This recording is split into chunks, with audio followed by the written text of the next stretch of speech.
Je suis Adrien Thomas, je suis auteur de fantasy et de romans jeunesse depuis peu. J'ai écrit La geste du 6e royaume en 2011 et depuis j'ai écrit 7 autres romans, dont récemment Grenage et sortilège, un roman jeunesse, et Zoomancie, un roman young adulte. Dans Grenage et sortilège, ça parle de deux adolescents dans un univers où la magie et la technologie cohabitent et même sont en concurrence, puisqu'elles utilisent la même ressource qui est, une fois réduite en poudre et en essence, peut servir à alimenter des automates et des machines. Et sinon, une sorte de cristal qui sert aussi aux magiciens à lancer des sortilèges. Et donc du coup, les deux adolescents sont dans une académie des sciences occultes et mécaniques. Ils sont rivaux, ils s'apprécient pas du tout. Et une nuit, ils vont échapper de justesse à un enlèvement, tous les deux. Et ils vont être obligés de fréquenter des personnages pas officiellement fréquentables, de s'allier avec la reine des voleurs et de collaborer l'un avec l'autre pour s'en sortir et pour découvrir qui en a après eux. Et du coup, la mécanique et la technologie sont très présentes. L'esthétique steampunk est clairement, c'est clairement un monde en pleine révolution industrielle, donc il commence à avoir de l'automatisation, des véhicules mécaniques, des automates, pas mal de choses qui rappellent le courant steampunk. Moi je l'ai mélangé à la magie parce que ça m'amusait bien de faire avoir les deux en même temps, mais oui, c'est clairement intégré dans le courant steampunk.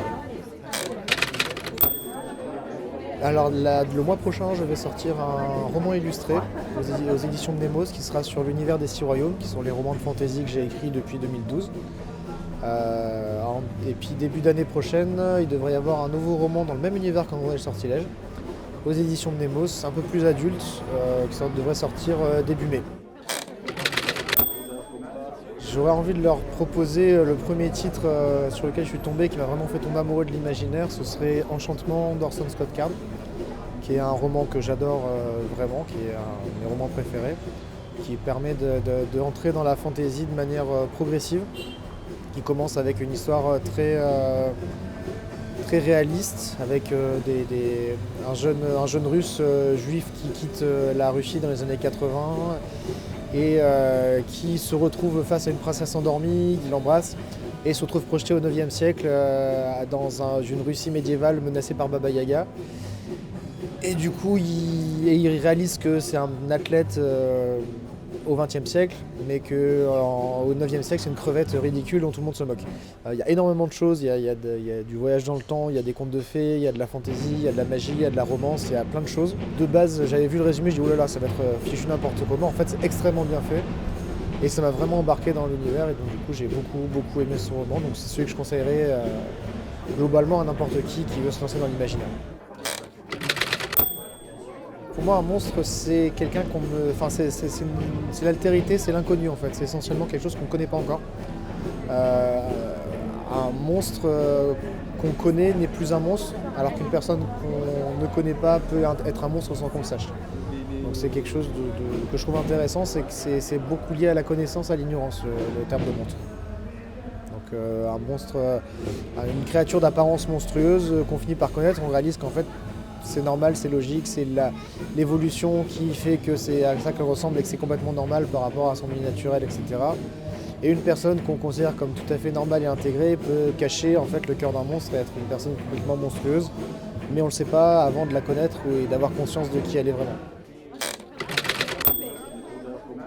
J'ai un intérêt particulier pour le loup-garou, qui est un peu un monstre que je trouve très chouette. J'avais utilisé dans Notre-Dame des loups notamment, et aussi un peu dans mes romans de fantasy où j'ai créé des hommes-loups. J'aimais bien la dualité entre humain et animal et montrer qu'il y a des différences, mais aussi pas mal de points communs. Et que l'animalité, c'est une bonne excuse pour traiter quelqu'un de monstre, mais en réalité, les animaux sont très souvent bien moins monstrueux que les humains. Je suis plutôt un gentil monstre, c'est-à-dire que je sais que de loin, je peux paraître froid quand on me croise dans la rue, mais en fait, quand on me connaît, je suis plutôt du genre bisounours. pas forcément très sexy, mais c'est comme ça. Mais oui, je suis plutôt du genre monstre gentil où il faut m'apprivoiser parce que je suis pas d'un accès forcément très facile, je suis relativement timide, j'aime pas trop les gens, j'ai un peu du mal. Mais une fois qu'on est dans mon cercle intérieur, on voit que je suis pas un monstre.